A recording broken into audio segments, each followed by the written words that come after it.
Hello, greetings. This is me again, Zahra Jawad. So I kind of lose it. I became very scared of Shaitan. I went to this ayat, if you've seen my past videos. If you're new, welcome. This is me, Zahra Jawad, an ex-Shia Muslim and an ex-Muslim.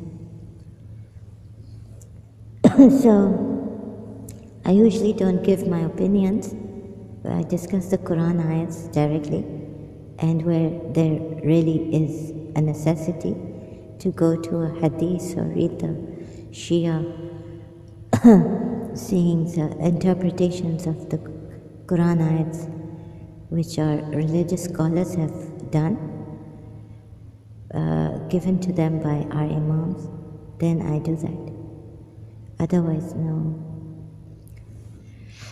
So where I can see the discrepancies and all this, in the Quran ayats first, and then go to the hadiths of the imams, and some Sunni hadiths if they're necessary, and sometimes to Sunni hadiths,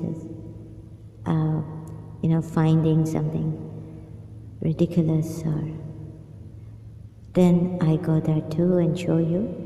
So this is my way. The way I took, maybe to show you the truth, and not much of tafsir and God knows what of the Qurans, but the translations, and from the Quran ayats as much as I can. So now in my last live stream videos also, I spoke about this Shaitan in Surah Sad, the ayat number I've forgotten, 85, 84 maybe, 80, before that 83, something like that. I don't want to go there because I'm very scared. So I may have scared you that la hawla wa la quwwata, nothing works, because the chosen ones are the saviors. Since Shaitan, from that ayat, sorry, not hadith, Quran ayat, in Surah Sad, says that by God's might, Allah's might, by your might, I will lead them astray. However, I had insights and I gave my opinion, because again, there are these Quran ayats. For example, in Surah Fussilat, don't remember the number of the ayat, they say that seek refuge in Allah from Satan's whisperings, right? And when people say, when they say, believers, that Allah is one and remain steadfast, the angels descend on them. So there are these Quran ayats too, which contradict the other ayats that I've seen. I don't know, so I'm confused about them, and I'll say I'm confused. So I'm saying I'm confused about them. We were, and not only that in Shia Islam that we were told, but that I see through the Quran ayats that yes, only the chosen ones will be saved. So we have to stay with Rasulullah, and thereafter the Imams chosen by God, and or the Khalifa, representative of Allah after prophethood, after the seal of the Prophet Muhammad. So it has to be that way. So there are these contradictions. Like, can Allah alone save you? Maybe then we need not be too scared of that Shaitan is in us, Shaitan is in our minds. How can we use our reasoning? And we have to cling on to the chosen ones of Allah. Otherwise, we'll go astray. Right? We have to say, Ya Ali Madad. Since Imam Ali is is one of the chosen ones, Mukhlasin, and all this. Allah is not enough to save us. So in some Quran ayats, from that I gathered that Allah's might, through Allah's might, and what is Allah's might? Unlimited. So how Shaitan can work on that? I'm having a breakdown here. You may be, you can tell by, may be able to tell by my voice. So I'm very scared. So I feel it's a great human tragedy.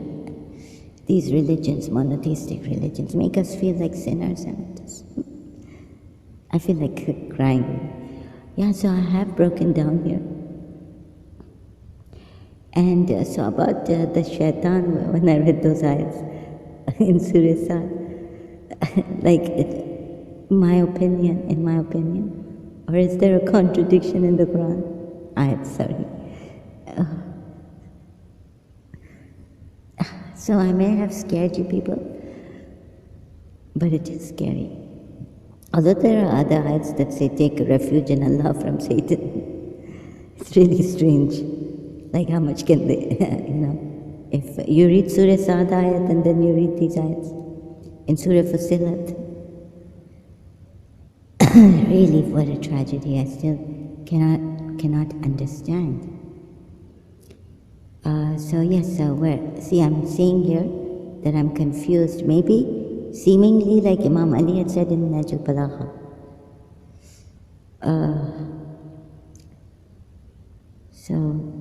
That seemingly there are contradictory ayats in the Quran, but when you read them in the light of Imam Ali may explain it. I don't know what he said really. What was the solution to the seemingly contradictory ayats? But there are other ayats in the Quran that then make sense, and it all falls into perspective. So nice that we have this one Allah, and in Surah Fussilat we are told that those who say Allah is one and then remain steadfast, that our Lord is Allah, and then remain steadfast. Sorry if I can't remember the ayat verbatim, but just the gist of it, and right now. So then the angels descend on them and all this. And maybe the Mukhlasin, the angels descend on them. These Mukhlasin are chosen by Allah, as we are told in also your chosen ones, like in the other ayats, who are these chosen ones and what is their position? Like in Surah Ali Imran, right? So if I've made any mistakes, you can correct me. I am quite disorientated, and shocked. Hello, yeah, so I took a break here. It's in Surah Al Imran. I finally got the courage to open the Quran. Sorry, online. Excuse me. Quran.com. Chapter 3, Ayat 33. Indeed, Allah chose Adam. And some Muslims say, why can't you be the chosen one? I've heard a Muslim ask me this question, and I just kept quiet. How can I thought, or maybe I said, no, I cannot be the chosen one, because the chosen ones are, Allah mentions their names in the Quran, who are the chosen ones. So not all of us are chosen. We cannot even say we are chosen. So it's indeed Allah chose Adam and Noah and the family of Abraham and the family of Imran over the worlds. She was a non-Shia who asked me this question. So I thought I would, because there's so much differences, and people, some of us, even Muslims, they have all these different views, and they ask why we cannot be the chosen ones, and someone asked me that and didn't perhaps get a satisfactory reply, because I'd have to search in the Quran and get all these ayats where it's mentioned who are the chosen ones and why we cannot be the chosen ones, because God has chosen them above all universe. God prepared them and chose them. So this and what else? So about the Shaitan, like when I was reading Surah Sad, I might, so it's very hard on my mind and my being, maybe my soul. Surah Sad ayat, let me see if I can go there. So if you read this ayat, it seems like, oh my God, no one can save you except the chosen ones. So that's my opinion. I was saying, not even La Hawla wa La Quwwata can save you, but there are Quran ayats, like in Surah Fussilat, that say that Allah says, seek refuge in Allah, in Him, from the whispering or from Shaitan's whispering, or something like this, from Shaitan. So here we have why am I here, Surah Sadia, to tell you that this Shaitan, so I was just going crazy saying, I just broke, it's very, very terrible for me. Shaitan is not in me.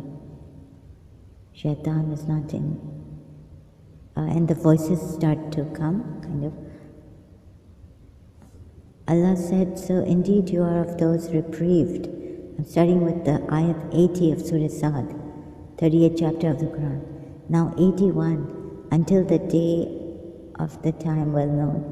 82, Iblis said, by your might, I will surely mislead them all. So this is terrible, right?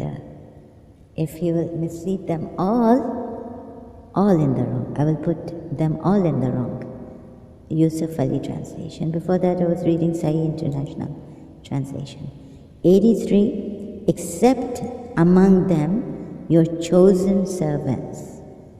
So purified by thy grace. Allah said the truth. So this ayat means that we better cling to the chosen servants, and they are the ones. And the ayat say, obey Allah and obey the messenger. So we have to obey Allah's messenger. Otherwise, if you just obey Allah and not Allah's messenger, it can't be, then you can't be a Muslim. Things like that, right? I'm not able to explain this properly. Except that servants amongst them, sincere and purified by their grace. A Yusuf Ali translation of Ayat 83 in Surah Sad. By thy graces in brackets. So they have received the grace. And that Allah and the angels send the blessings and all this on this messenger. You also send blessings on. There's an ayat there in the Quran, Surah Azab. So this ayat really, you see this again, the Shaitan thing. Why are they chosen? And why are we not chosen and blessed? Sorry, this was a message. Why are we not blessed? Why can't we? Surah Fat ayat, right? Everyone is like Allah, Allah, Allah. Some Muslims, very much only Allah, only Allah. You see, here we are told in Surah Fat, in order that you, O man, may believe in Allah and His Messenger, that you may assist and honor Him. Why don't you assist yourself, honor yourself? Why doesn't God assist us? And we can honor ourselves. Honor Him meaning honor this Messenger. And He doesn't ask for any reward, we are told, for this message.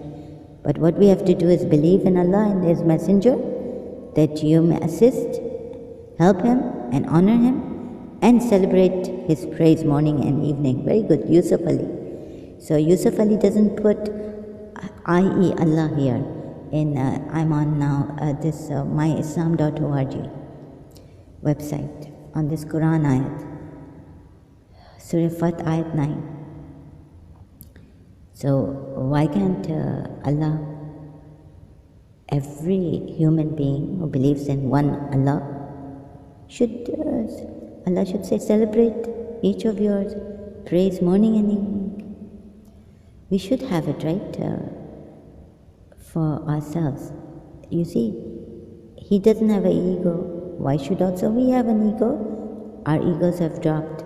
We are the chosen ones, so we are the graced ones by Allah. And no problem of ego. And you can celebrate your praise morning and evening, each one of us. Why not? Tell me, why not? We are the sinners. We are below even his messenger. Because what did we do? Because we prefer the life of this world and we don't look for the truth. We didn't look for the true Allah.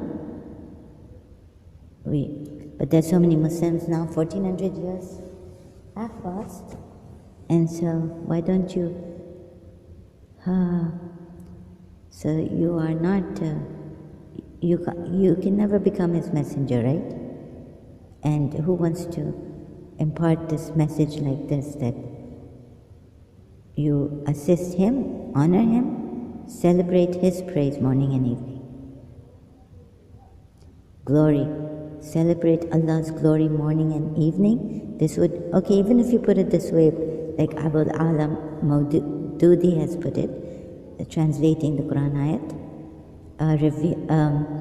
so that all of you may all believe in Allah and His Messenger and support Him and revere Him and celebrate Allah's glory. Although word by word in the Quran ayat is not put this way, but celebrate Allah's, Allah's name is not put there. Glory, morning and evening. Actually you're worshipping, so is there a difference between worshipping in this ayat Allah and His Messenger? You are worshipping both of them. Honor Him, sallallahu alaihi wasallam, and that you glorify. Now this one, Mahsan Khan, in his translation has put Allah, and that you glorify Allah's. So Allah's is in bracket, and then close bracket, praises morning and afternoon. So it's always that our ego would be developed. You see, Hazrat Ibrahim was shown. This I found out. So why aren't we shown? Which ayat was it that he was shown? Here. Which ayat? I'm just looking for the ayat. Hello, greetings. I just found, I was going to Surah Anam first about Abraham, God showing Abraham. But here under Surah Anam, verse 36, those who listen in truth, be sure, will accept. So, as to the dead, Allah will raise them up, then will they be turned unto Him. Only those who pay attention to the call of the Holy Prophet with an open heart and with fairness of mind will accept the truth and believe in the Holy Prophet. This is the criteria. Because if people listen to the truth sincerely and earnestly, they must believe. If their spiritual faculty is dead, meaning my spiritual faculty is dead, then they are like the dead. They cannot escape being brought to the faith, to face the judgment on the day of resurrection. Aka Mehdi Puya says, notwithstanding the universality of the teachings of the Holy Prophet, the real purpose of the divine guidance is to provide guidance to those who have enlightened minds and spiritual integrity, to use their free will, and intention in order to choose the right path and walk on it. Imam Jafar Sadiq said, Imam Jafar bin Muhammad al-Sadiq said, do not try to increase the number of the true faithfuls by inviting those who do not possess the essential intelligence and tendency for development and progress. Certainly Allah has pointed out in verse 17 and 18 of Surah Zumar, the men of understanding who study, examine, rationalize, and through their free will and candid intention make a choice of the path of Allah and reject the suggestions made by Shaitan. So do not try to increase the number of the true faithfuls by inviting those who do not possess, who do not possess these qualities, essential intelligence and tendency. Anyhow, this I wanted to add in this video for the record. So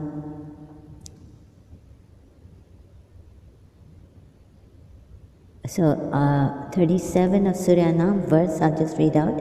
They say, why is not a sign sent down to him from his Lord? Say, Allah had certainly power to send down a sign, but most of them understand not. We don't have, here again, refer to the commentary of verse 35 of the surah. Signs were all around them, but they did not understand. They picked holes in anything that descended to their level of intelligence. Also refer to the commentary of the preceding verse. By most of them do not know. By quotation mark, most of them do not know, close quotation mark. Majority has been censored. So like we say, this Shias say, Sunnis are in majority, right? Muslims, Sunni Muslims. So that doesn't matter, like. They can say what they like against the Shias and all this. It makes no difference to us because God has already told us in the Quran that it's not the majority that counts. Even in Islam, like, they call us kafirs, but they call the Shias kafir. I mean, I have been a Shia, so I know. And there are videos on the YouTube also, you can see. So it doesn't matter really.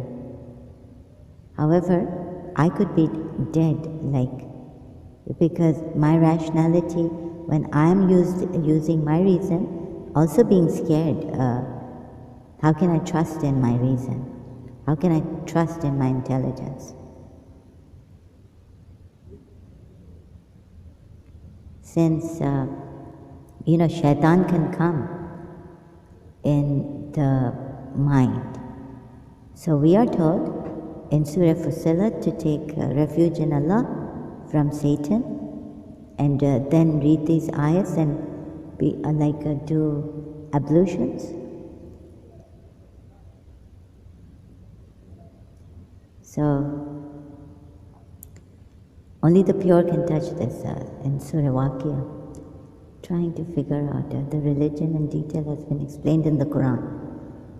Sorry, I'm reading a commentary under verse 38. Holy Prophet. Knowledge of everything in the universe has been given to the Holy Prophet.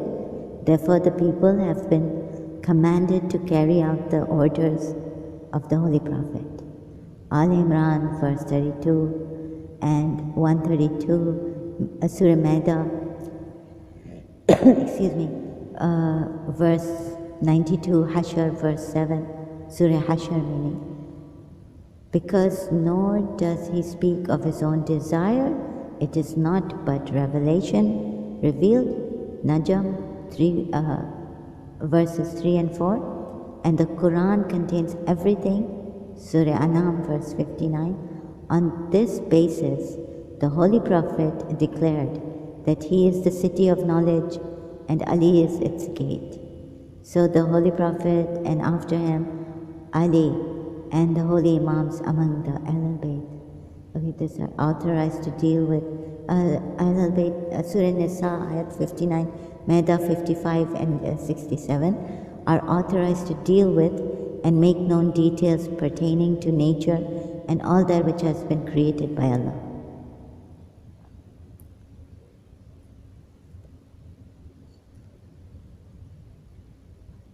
So let's see if I can find something else. Those who reject our signs are deaf and dumb, in the midst of darkness profound. Whom Allah willeth, He leaveth to wonder. Whom He willeth, He placeth on the way that is straight. So, thank you to yourselves. If there come upon you the wrath of Allah or the hour, would you then call upon other than Allah? Reply if you are truthful. Hour of wrath, who would you call on? Allah or other than Allah? Call on. I would call on Allah. Oh my goodness, enable him to see Allah. The Imam advised him to meet him. I'm just reading the commentary section again. Some other day, on one occasion he met the Imam while he was standing beside a river and repeated his request. As directed by the Imam, his companions tied the hands and legs of the man and threw him in the river. While struggling to save himself from drowning, he solicited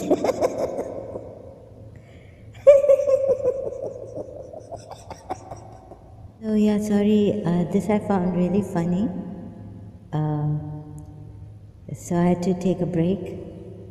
The commentary here under this ayat 40 of Surah Al-An'am, I read a little bit of it when a man asked Imam Jafar bin Muhammad al-Sadiq to enable him to see Allah. The Imam advised him to meet him some other day. On one occasion, he met the Imam while he was standing beside a river and repeated his request. As directed by the Imam, his companions tied the hands and legs of the man and threw him in the river. While struggling to save himself from drowning, he solicited help from every man standing there one by one, but none came to his rescue. Losing all hopes, he cried, "Oh God, help me." When he was about to go down under the water, then the Imam took him out from the river and asked him, "Did you see Allah?" He said, "Yes, my master." The Imam said, "You cannot see Allah with your eyes. You can see Him through your sight, through your insight by realizing His essential existence." So this is the commentary and what Imams have given us under this ayat. They say, think you to yourselves, if there come upon you the wrath of Allah or the hour that you dread, would you then call upon other than Allah? Reply if you are truthful. Other than Allah. The pagans who believe in false gods must call upon the imaginary deities whom they worship. Imaginary deities whom they worship. But instead they cry out to Allah in moments of extreme helplessness, danger and affliction. In utter helplessness, unable to find help from any quarter, the inner self of every human being, be he an unbeliever is liberated from the obstinacy of personal views and commands to cry for the help of the omnipotent and the omniscient Lord. And yet another ayat, Surah Anam, verse 41, "Nay, on him would you call, and if it be his will, he would remove the distress which occasioned your call upon him, and you would forget the false gods which you join with him." So this is like from Surah Fatiha also. We do not call on anyone except you. We worship none but you, right? However, he has sent help here. Oh, so I would, in Surah Nisa we are told, the women and children prayed to Allah to send a helper from himself. So they prayed to Allah, but they prayed for a helper to be sent down. Sometimes he removes the distress from you when you call upon him, and then he sends his grace and answers your prayer, and he removes the distress from you, the feeling of distress. He gives you patience and a feeling of that you are consoled. But sometimes man is required, human being chosen, like we are told in the Quran ayats, these chosen beings whom Allah has raised above all the worlds to guide us, to help us, even in our spiritual enlightenment and progress.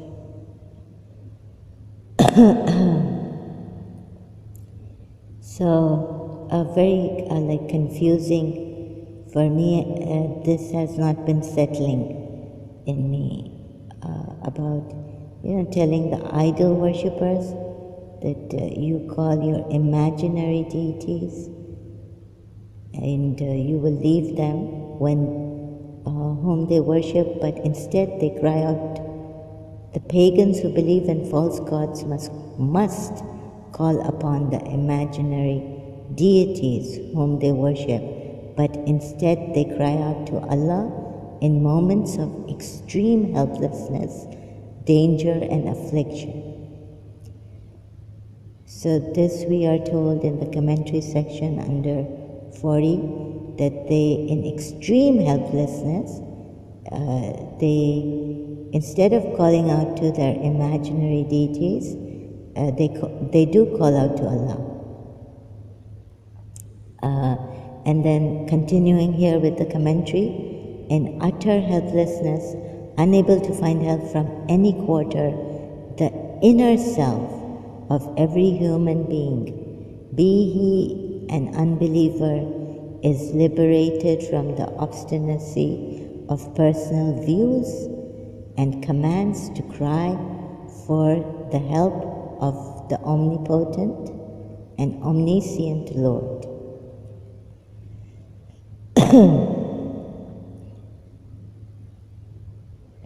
This we understand. In extreme helplessness we cry, but still I don't fully grasp this because sometimes a human being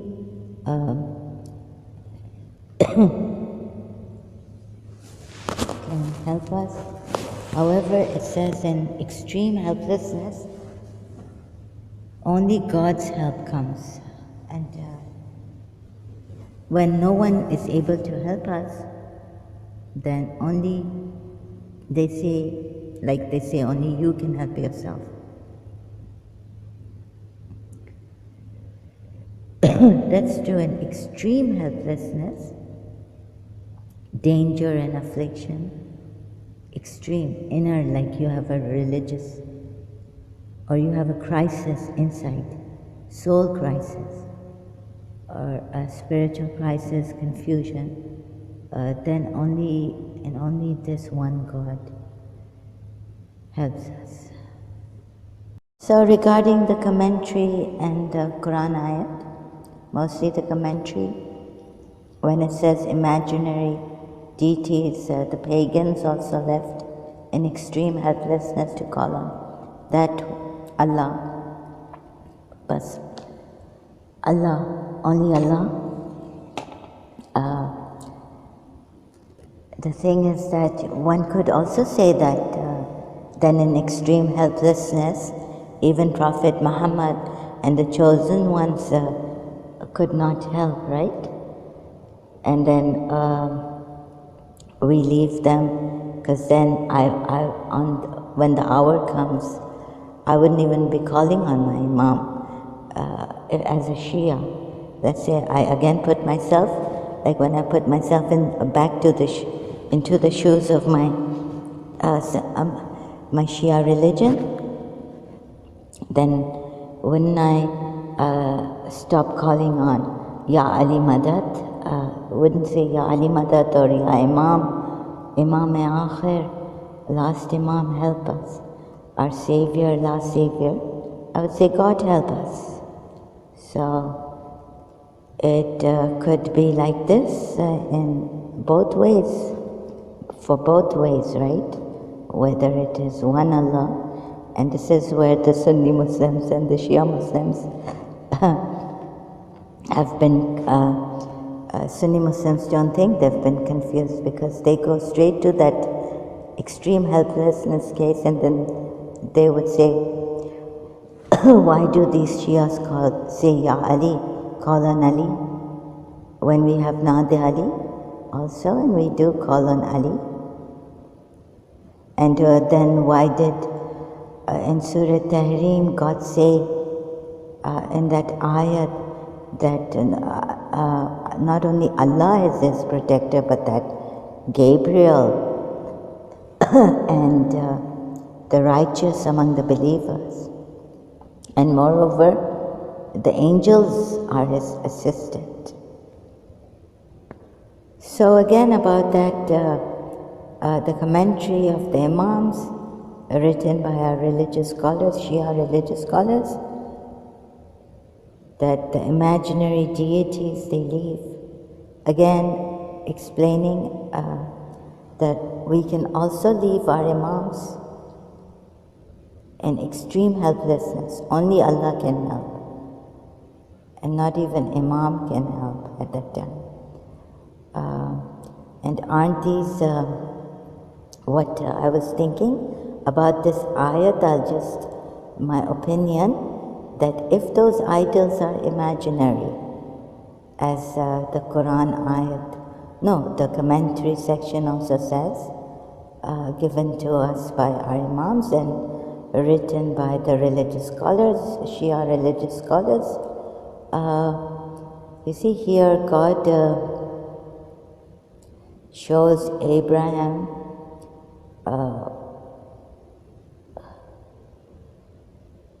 which one? 70 Surah Anam verse, which I had wanted to go to, but I stopped at the previous ayahs and commentaries, and now here I am. So also did we show Abraham the power and the laws of the heavens and the earth, that he might with understanding have certitude. This is the translation of Yusuf Ali on verse 75. So he was shown this, and then I was thinking these prophets had visions, and righteous servants chosen servants of Allah had visions. So could it just be imaginary visions? But we don't say that, because, the thing is that to exploit this one power, that is ultimate power, that even the pagans have known about it perhaps. When they leave their imaginary deities to call on Allah, our Imams have said in that commentary section I read before. So it's very easy to, when they call on Allah, so they also knew that there was in these pagans who came across helplessness, extreme helplessness, they also know that there is one hakikat, one true reality, which is the most powerful. So could Abraham have had exploited this and then used this? So also did we show Abraham the power and the laws of the heavens and the earth, that he might have certitude. So this point put forward by me about this ayat, and notwithstanding, that Allah showed him the signs, His laws and His power. So in the Bible, Old Testament, we are shown that these righteous servants of Allah, God or Yahweh, they had visions and they saw this, extreme angels and power and chariots. God knows, very powerful things. In their visions, it was shown to them by Yahweh. So that, Brother God, these extreme visions that they had, the power, seeing the power and the laws of the heavens and the earth, shown to them in the visions. Here it doesn't say in the vision, in Abraham's vision, but it just says Abraham was shown, and thus with understanding had certitude here. So sometimes even in an extreme traumatized case, another point has come up, so I'm just, in a disorderly manner, let me just put this point, that in trauma, in such confusion, in such fear of hell and Shaitan, using the might of Allah, can we not, we're so, unable, helpless, that we give in out of fear also. We give in to a human being. He says he's the servant of Allah, and without reasoning we give in. But, however, yes, our imams have said that no, don't, these people who don't come, I'll have to go up, Surah that they have no that intelligence, sincerity and integrity, and they are dead. Right? But on the other hand, they also say that, don't try to bring them, because they are dead people. But then in extreme cases, like you put that fear in us, right? That Shaitan, what is said in Surah Sad, I might not be able to say this properly or do justice to this, but let me just try. Then, in that extreme fear that these people have given us, that God's wrath and punishment and hellfire, eternal, sometimes for a long period, sometimes forever. Could we also, not be able to use our intellectual faculties properly in that trauma? And seeking God's help, desperate, not be able to use the reasoning, because reason cannot help us at that time. And then what happens is, they tell us that there's one God, and Shaitan uses his might to lead us astray, and we are the chosen servants of Allah. And what does it say in Surah Sad, the way it says there? Right? That these then leading all of them astray. And hell is their, whoever follows Satan, hell is their eternal abode or something like that. So the hellfire, the thing of hellfire is there, right? Wouldn't that tarnish or our intellectual faculties to think? Straight, without fear, when there's no fear.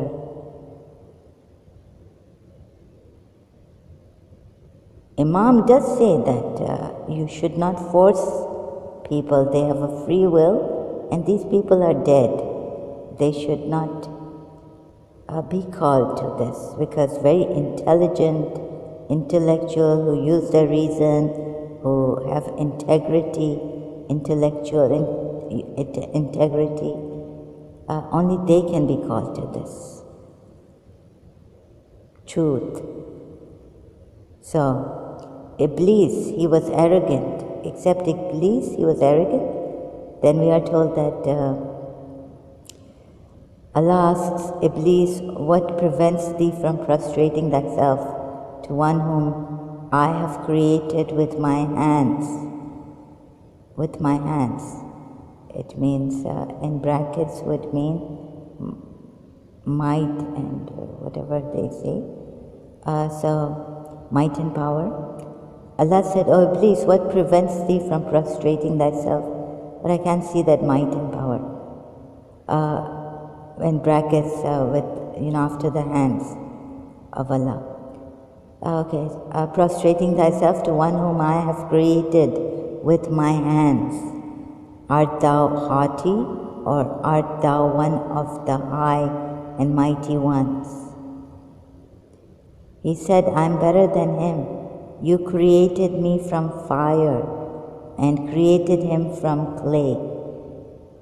Allah said, then get out of paradise, for indeed you are expelled.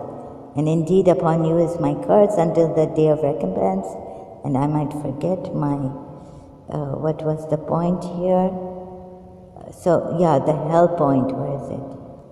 Respite then is granted thee until the time. So I'm skipping some until I reach it. So this Iblis said, by your might I will surely mislead them all. So none of us will be saved except among them your chosen servants. So none of us are immune to Shaitan's attack and all this, right? Except the chosen ones. And then Allah said, the truth is my oath, and the truth I say, that I will surely fill hell, hell with you and those of them that follow you altogether. Here we have a great threat, like we will be punished. So what do? Any psychologist at deeper level, who knows the whole Quran, Ayats, to use fear on someone like in this way, what happens? You have to, and reasoning like this, what Shaitan says, a statement like this, that none of us will be immune from Shaitan's attack and misleading us, except the chosen ones. So reading this ayat, what would happen? And then God says, I will fill hell with you and those of them that follow you altogether. Hell. Sorry, not hellfire, but hell. Jahannam. Excuse me.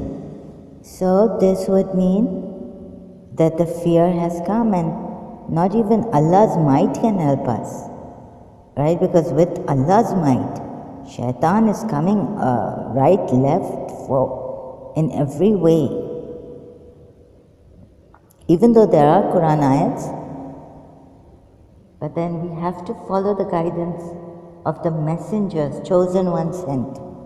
And those chosen ones are named in the Quran.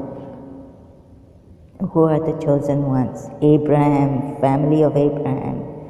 Imran, family of Imran. Jacob, Elisha, favored, all these, Jesus, Moses, Abraham, repeating. So, we're naturally going to, what would this do to you? Would you be thinking, or would there be more fear than thinking? Free thinking, free thought. That Imam Jafar Sadiq, good point there put by Imam Jafar Sadiq in Surah Al-An'am in the commentary section, that you should not force these people and you should not even try to bring these people to this true religion, what he means by truth. Because they're dead people, they lack this mental faculty of coming to this, and integrity and sincerity. But wouldn't you say that also, I don't know how to put this, wouldn't you say that, okay, they lack that, but then you're using also, this Quran ayats are using fear. So has your grandfather, Prophet Muhammad, did he give that freedom to those people back then? And then what happens when they don't have that sincerity and mental integrity, intellectual integrity? What happens to them? They will end up in the fire of hell or hell. So when this verse comes down, what will these people, even the ones who don't, who use reason, or the fear is cast here, like they look at this, 82, Iblis said, by your might, I will surely mislead them all. Do you think some hanky-panky?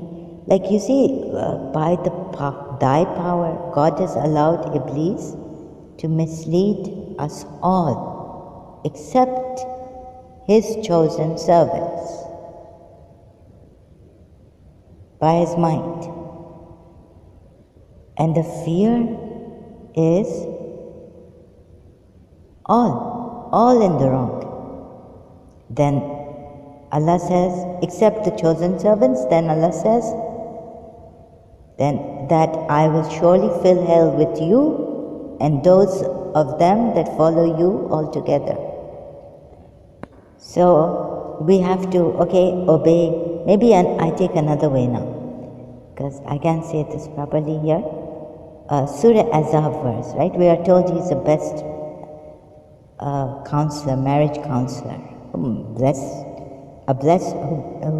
With whose blessings we can thrive in marriage, save our marriages, have a blessed, what is a blessed marriage?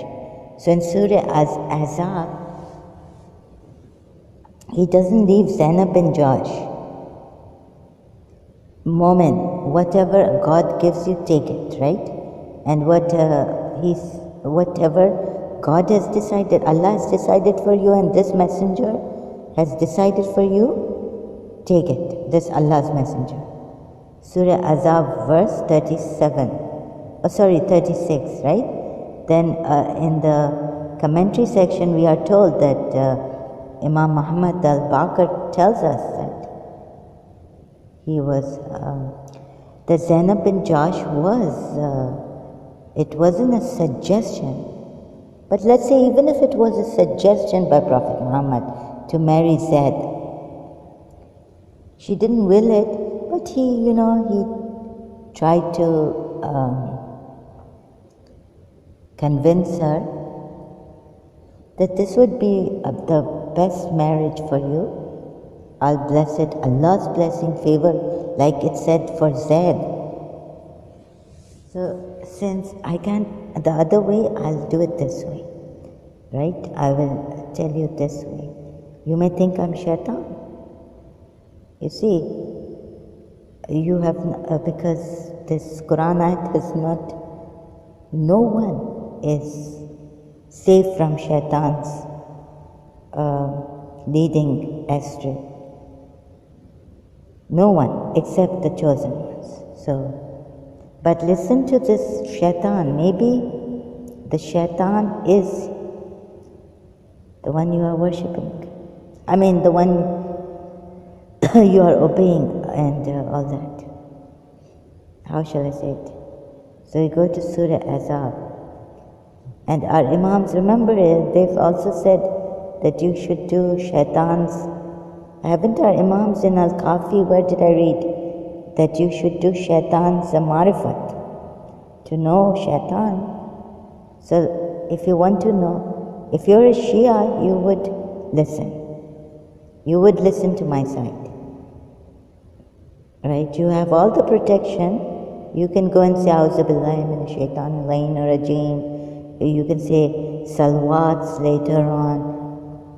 You can say, oh Rasulullah, protect us from this. Show us more guidance. Give us more understanding of these ayats, your wisdom in these ayats, in Allah's ayats, and your word, maybe, or Jibrail's word, according to Surah Takwir ayat. So, verse 30, you would listen if you are a Shia. You see here, it is not for a believer, man or woman, when Allah and His Messenger have decreed a matter that they should have any option in their decision. And whoever disobeys Allah and His Messenger, he has indeed strayed into a plain error. So we are told in the commentary section in Multilingual Quran I read, under this ayat, that Zainab was actually kind of forced. She didn't have a choice but to marry Zaid bin Harith against her will.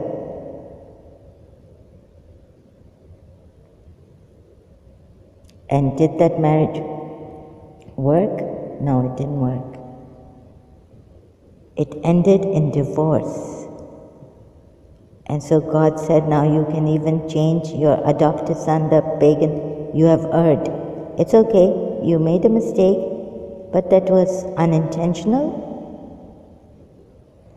And what are we told in another ayat? That he doesn't err. But we say, no, he, in God's wisdom, Zainab bin here it's really good in God's, pray to God.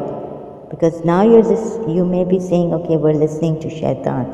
Surah Sad ayat leaves, Shaitan leaves no one except the Mukhlisin mentioned in the Quran ayat, right? So listen to this Shaitan, because Imam has said, do Shaitan's marifat also.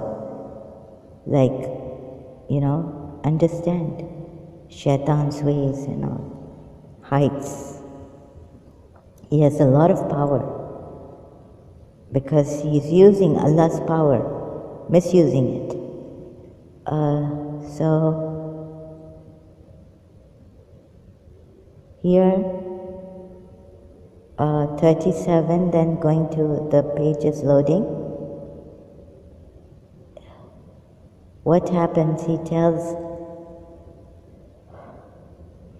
and remember, O Muhammad, when you said to the one on whom Allah bestowed favor, and you bestowed favor, keep your wife and fear Allah, while you concealed within yourself that which Allah is to disclose. This is a great guidance, counselor, marriage counselor. And you feared the people. He himself is fearing the people. And we say, no, this. I know what the Shia say about this, that Hazrat Musa also feared, conceived a fear in his heart. That that the people will see this magic in Pharaoh's court or palace, and then they'll believe in this magic. So that's how he feared the people, because now God was going to change this adopted son, the pagan Arab custom that Prophet Muhammad had practiced, adopting Zaid as his son. He was going to change it, and then the divorce was also coming, the marriage failed, Rasulullah. So you see, Allah bestowed favor and you bestowed favor on Zaid, right? That's good. But the marriage, did you bestow your blessings on this marriage? When we are told here, yes, you have no choice, you believers, but you will never, so he says, if you disobey Allah and His Messenger, you will be clearly on the wrong path. You will be out of Sirat al-Mustaqim. Right? Going to hell. So, again I'm telling you to look at these ayahs you see, the marriage should not have failed with the blessings of Allah and the blessings of Rasulullah. But then we jump to saying that no, this is good interest for the whole marriage of believers. This is here when we look at this ayat 37, we go down and it says, and concerning the wives of their claimed, we married her to you in order that there not be upon the believers any discomfort, i.e. guilt, concerning the wives of their claimed, i.e. adopted sons. So, in the best interest of many Muslims, believers.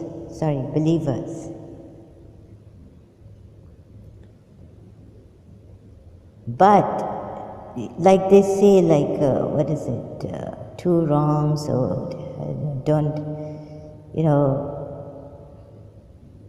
make one right, or what do they say? So my mind, I can't quote, see such a, So it doesn't make it right. I wish I had eloquence on this. You see, this part where the marriage fails of these two believers, because they obeyed. It is not fitting for a believer, man or woman. So man, Zaid, woman, Zainab bin Jahsh, obeyed Allah's and Rasulullah's decision. Right? Had no choice in it. They were compelled. When they didn't even like, Zainab bin Jahsh didn't want to marry Zaid. Right? So a believer fails, marriage fails. Believer fails, right?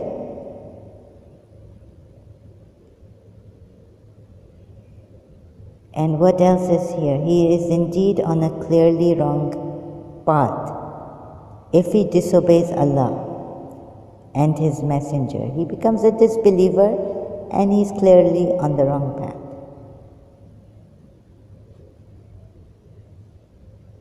So these two ayats, they don't tally with what we are told. A believer, when he obeys Allah and His Messenger, he becomes successful in his life and the hereafter, in everything in his life. Believers should not be giving believers problems. Right? Okay, there's an ayat which says, when you say you believe but that you will not be tested and all this. But when Rasulullah, they surely have to succeed. Like Imam Ali said, I have succeeded. By the Lord of the Kaaba, I have succeeded. Even though he had many tragedies in his life. But he said, by the Lord of the Kaaba, I have succeeded.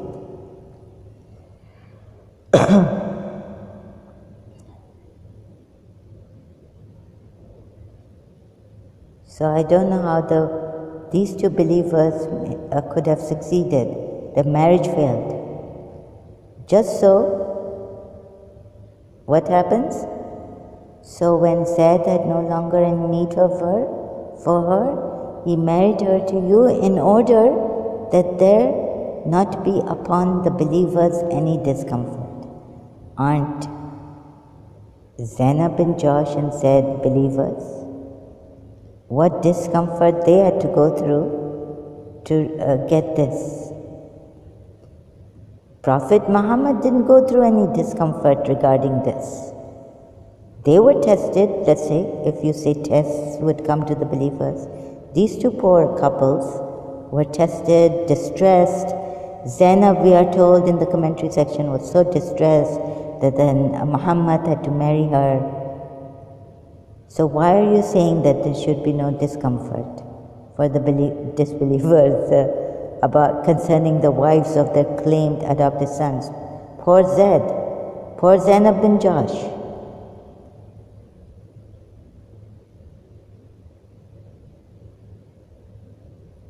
Upon the believers any discomfort. There seems to be a deception here. A great tragedy.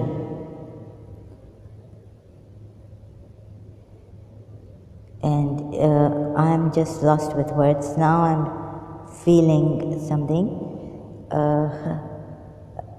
So I've lost my ability to talk, find words, proper words. So please look at this, and then perhaps again I'll go back to something like the ayats where you would say again that Sarah, are you the Shaitan? Surah Shura ayat 23, chapter 42 of the Quran, and Surah Sad ayats 86 and 87. If you pretender, what are you? 80, that I shall fill hell with thee, and with Surah Sad, he said the truth is, again I've lost that Surah, sorry, I've lost the ayats. Yes, Surah Sad, chapter 38, ayat 85 and 86. I'll start to slowly show you. Let's see if we can find an impostor, a pretender, or not. Right? When Allah had an exception, changed this reward thing for Prophet Muhammad and his message. So I'll come here because I see a great tragedy happening.